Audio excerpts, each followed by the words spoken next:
Hello, how's everybody this morning? I was just lying here today in the dark, just thinking about what got me to this point where I'm at 299 pounds. Just looking over my life, I can recall my younger days, my childhood days. I say like the age of maybe 6 years old. I can remember my mom and my dad telling me to sit down and eat all my food. And I remember being a very finicky eating child. Like a lot of us probably are finicky eating when we were young, when we were 6 years old. But I can remember my mom sitting me down, telling me I can't get up from the table till all my food is gone. Even though I really didn't want to eat half the things that was on the table, I knew I couldn't get up until all my food was gone. So I would eat all my food. And I noticed I carried that with me throughout my life, feeling like I can't get up from the table until all my food is gone.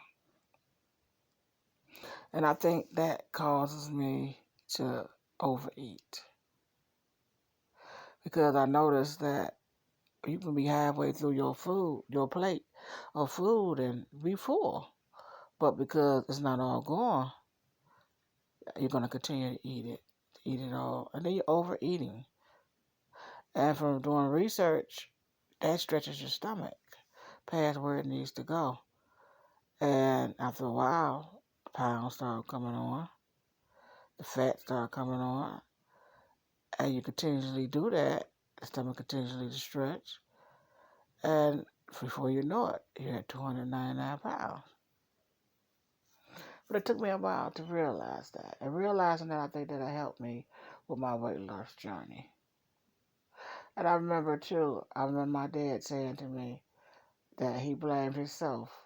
And I think I was at that point, I think I was like 13, 14 years old.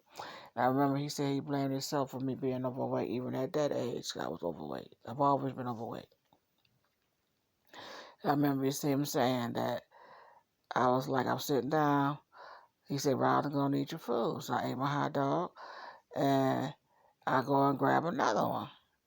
And he go, you already ate one. And I tell him that I wanted to get another one. I'm not through yet. Those were hot dogs at the time. I was eating hot dogs. And he said the same thing I said about how my mom used to always tell me that I can't leave the table till all my food is gone. And, as you get older, become an adult, you can't continue to blame your parents and whoever you're blaming. When you realize that's an old habit that needs to be broken, you try to find a way to break it. And you work towards doing that. And it takes time, especially when you've been doing something as long as I have. So it does tend to get a little hard to be able to pull away from that table. Even when you're riding in your car and you're going past all these food joints, Burger King, McDonald's, and these things might not be the healthiest for you. But one thing I did learn, they do have some foods in those stores or in these restaurants that you probably can't eat, but you probably don't want it. Like an Angus burger. They say they're supposed to be healthy for you. I don't know if that's really true, but it all depends on what you put on it as well. But if you're going to get an Angus burger, you're throwing a bunch of ketchup, mustard, mayonnaise, and cheese on it, it's no longer healthy. And that bun as well. And all the carbs, all the fat that you're receiving from those condiments. So, I mean, it'd be kind of hard to go and tell them, hey, make me a lettuce, tomatoes, and cheese sandwich. They probably wouldn't do that anyway, but, it's very hard for us to be able to say those words or do that, because that is more healthier for you. And, for the longest time, as I was growing up, when you wanted to go to McDonald's, and your parents didn't have the money just for you to go there, and they'd be like, I can make you a hamburger myself. And, you're thinking to yourself, I don't want nobody making me no hamburger. I want to go to McDonald's. But as you get older, you realize, well, the hamburger that your mama make, or even that you may make, might be a little bit more healthier than the one you may get at these other fast food joints. Because you're not going to put all those different things on there that they may put on there. And if you bake your own bread, then your bread is more better because it hasn't been sitting there for a while with all that sodium and salt and different things that have to be put in that food to preserve it, to stay on the shelf as long as it does. But I was just laying here tonight, this morning, just thinking about that and how I got to the way I am now today. With my bad eating habits, very bad eating habits. Another bad eating habit I realized I've always done is late at night. Get hungry, hit that refrigerator, eating things that's heavy. Instead of looking for lighter things to eat, going in there eating 2 bowls of cereal or making a cheeseburger, french fries. And then after you eat all this stuff, go and lay down on it and go to bed. I'm tired, I'm yawning, close my eyes, go to sleep. And I noticed that all that does is go to your belly, makes your belly expand. But like I said, I'm learning, I'm older and I've learned. But now I'm challenging myself to actually do something about it. Instead of, I realize it and talking about it, to actually do something about it. And it's hard. It's very, very hard to actually do something about it. Because you're so used to those bad eating habits that you've gained over the years of your life. But I'm going to do it. I'm going to fight and do it. And your comments and things that you leave below, you're subscribing to my channel, all those things going to help me to be able to accomplish that. Because just reading your comments alone on ideals that you can share with me on how to keep fighting it, it'll be very inspirational to me. I hope you leave me some comments. And if you're going through the same thing or went through the same thing, share what your journey was. How did you get to where you're at? Because I sure love to know that, and that will help me and inspire me to want to do better and to keep going strong and keep continuing on. And I wish everybody luck that's going through the same thing.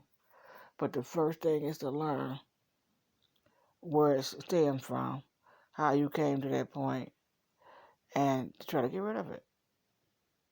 Try to get rid of it.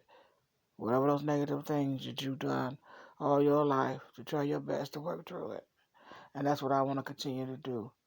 First thing is admit that I have a problem. Yes, I do have an eating problem. I've always had one.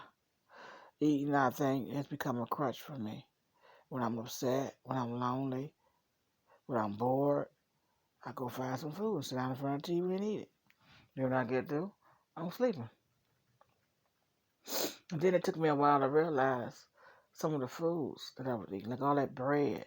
Bread makes you tired. It makes me sleepy. It makes me sluggish. I'm not sure what it does to other people, but that's what it does to me. And I notice if I eat a bowl of cereal, I'm not as sluggish and tired and sleepy, and I got a little bit more energy to do something, to get up and motivate and get up and go for a walk or go to the mall or to the store or whatever. But I notice that is a habit, a bad habit that I've gained. Even my daughter, she laughs at me sometimes. Mama, I know you over there going to sleep because I just ate. So I'm over there dozing off in my lounging chair going to sleep. So I'm looking for more things to do. I do go to cardiac rehab. I go there 2 days a week. But I have to find more things to do in my day. So I'm working on that. And this YouTube channel is going to help me a lot to accomplish that, to accomplish my goals to lose this weight. I have some things in the fire that I want to start doing. Besides cooking, I want to look into doing candles, making candles. That's something to give you something to do. That's something to be inspirational for me to do. Got to find more things in the day to keep me busy before I lay down and go to sleep. I try to break that habit that I have of eating, sitting in my chair watching television, and falling asleep. Because I do that so well. And try to keep up with the things that's making me fall asleep. Thank you so much for listening. I hope I helped you with figuring out what your issues are, your negativity, things you need to get rid of. Have a good morning. Bye-bye.